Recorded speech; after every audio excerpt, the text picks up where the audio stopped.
Historia de Xbox, segunda parte.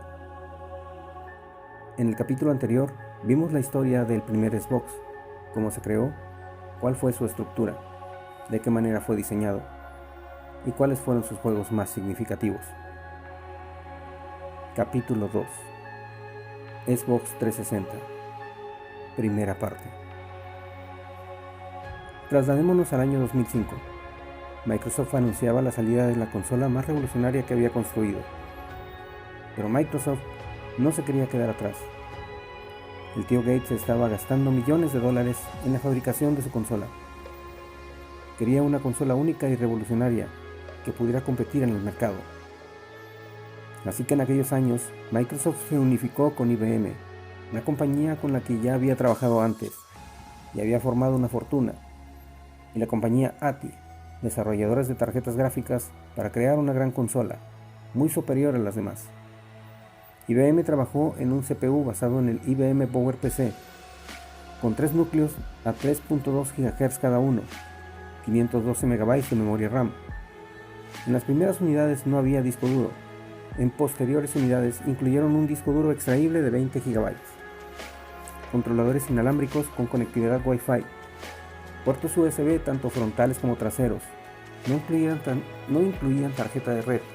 En posteriores modelos se incluye una tarjeta de red inalámbrica, aunque la podías comprar por separado. Contaba con un lector DVD, un reproductor que estaba ligado a la consola para evitar piratería. En un principio el chip de video iba a ser desarrollado por Nvidia, pero finalmente ATI se encargó de su diseño. El chip se llamó C1 y R500. El chip contiene 48 unidades unificadas que se encargaban de cada píxel en la pantalla, lo cual trajo mucha diferencia con los antiguos chips gráficos, que usaban unidades separadas para estas labores. El chip contiene dos estructuras, la propia GPU y la EDRAM, y gracias a esta puede hacer el Z-buffering, sin que la GPU apenas lo note.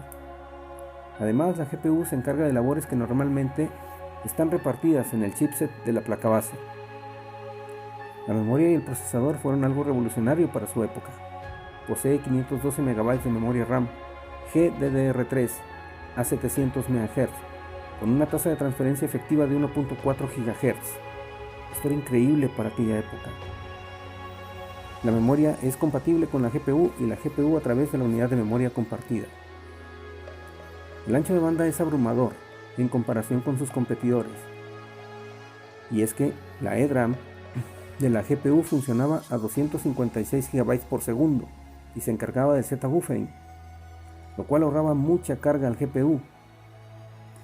Estas se comunicaban entre ellas a 32 GB por segundo y la RAM se comunicaba al CPU y la GPU a 22.4 GB por segundo. Es por eso que las computadoras de aquella época no podían hacer lo mismo que un Xbox.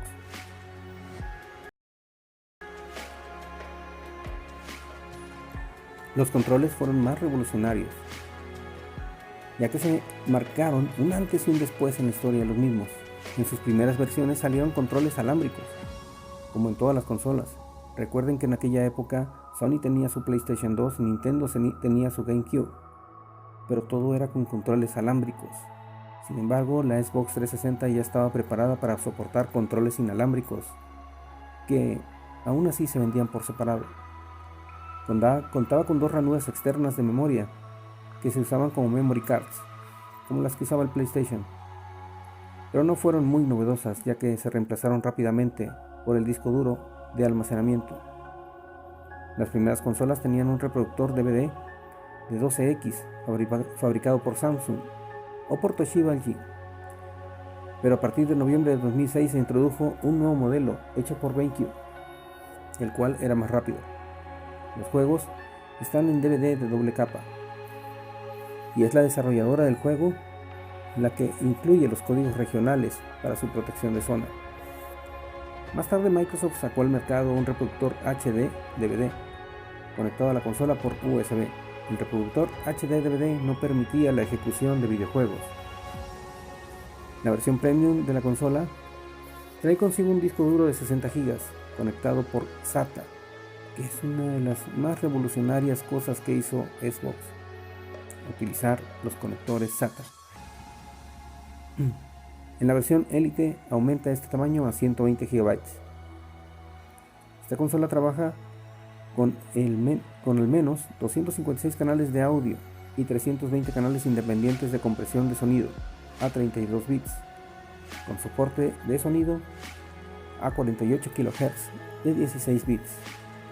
El sonido de los juegos está en formato XMA de Microsoft. La comunicación por voz estaba controlada por el propio juego. Es la propia consola que maneja esto. Permite así la comunicación entre jugadores, aún estando en distintos juegos. No hay salidas digitales como HDMI o DVI en las primeras consolas. Solo los modelos Elite y Premium incluyen las salidas HDMI versión 1.2. Sin embargo, la calidad HD puede ser mostrada por cables componentes. Esto soportaba resoluciones de 480i, 480p, 720i, 720p, 1080i y desde la actualización del 2006, 1080p. Aún nos falta mucho por decir de esta genial consola. Si te gusta el video, dale like y comparte. Ayúdanos a subir más video, más cosas, más contenido. Nos vemos. Bye.